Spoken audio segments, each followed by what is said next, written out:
দেখুন, চুরি করার সংজ্ঞাটা আইনে যে বিনা সম্মতিতে কারো জিনিস নিলে সেটা চুরি করা হয়। অতএব যেভাবে তারা নিয়ে এসছেন তাতে ডাকাতি সেকশনে মামলা হবে, প্রমাণ লোপাটের ধারায় মামলা হবে। অনুমতি নিয়েছিলেন সেটা তো ওনাকেই প্রমাণ করতে হবে, তো কোর্টে উনি করতে পারবেন সেটা। স্যার আপনাদের মাধ্যমে স্বাগত।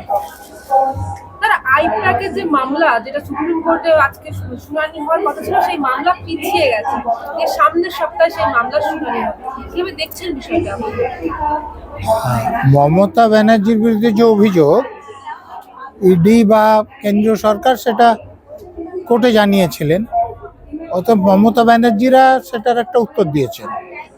কিন্তু মমতা ব্যানার্জিরা যে কারণ দেখিয়েছেন সেগুলোর পরিপ্রেক্ষিতে ইডির বা কেন্দ্রীয় সরকারের কি বক্তব্য হবে সেটার জন্য 7 দিন সময় দিয়েছেন। এটা খুব স্বাভাবিক ব্যাপার, এতে আমি অন্য কিছু দেখছি না। এই যে রাজ্যের তরফ থেকে যে হলফনামা দিয়ে বলা হলো সুপ্রিম কোর্টে যে ফাইল চুরি করা হয়নি, জানিয়ে নিয়ে আসা হচ্ছে।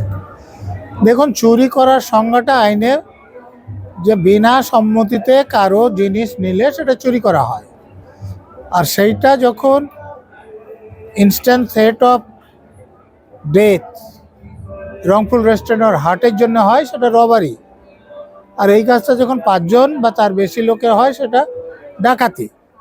অতএব যেভাবে তারা নিয়ে এসছেন তাতে ডাকাতি সেকশনে মামলা হবে, প্রমাণ লোপাটের ধারায় মামলা হবে এবং সরকারি কর্মচারীদের কাজে বাধা দেওয়ার মামলা হবে।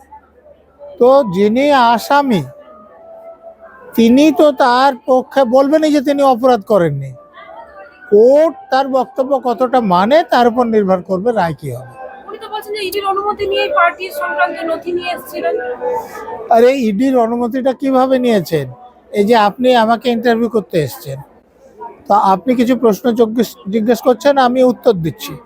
আমি কোনো উত্তর দিইনি, আপনি যে বলেন যে আমাকে উত্তর দিয়েছে, তো সেটা আমি কি করে প্রমাণ করবো যে আমি উত্তর দিইনি? আপনাকেই প্রমাণ করতে হবে যে আমি উত্তর দিয়েছিলাম।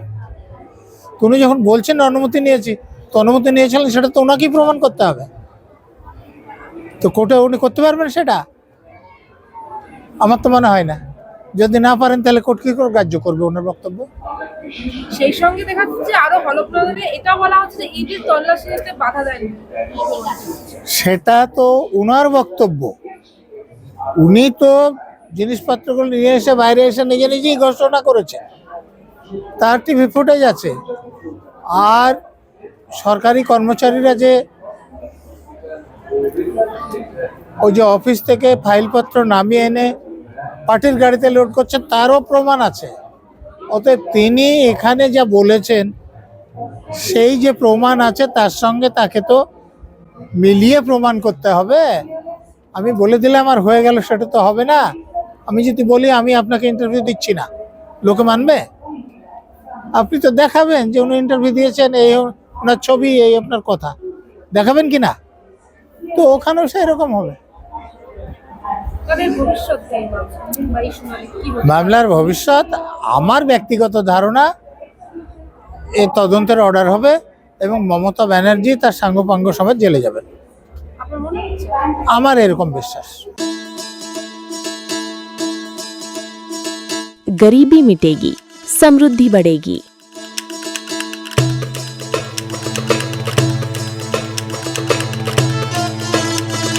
यही संकल्प है प्रधानमंत्री नरेंद्र मोदी जी और मुख्यमंत्री मोहन यादव का।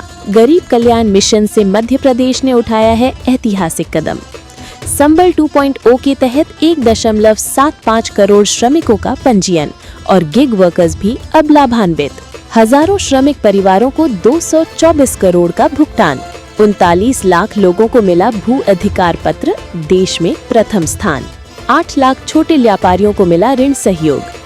56 लाख पेंशनधारियों को हर माह 4000 करोड़ से अधिक राशि और 45 लाख परिवारों को मिला पक्का घर।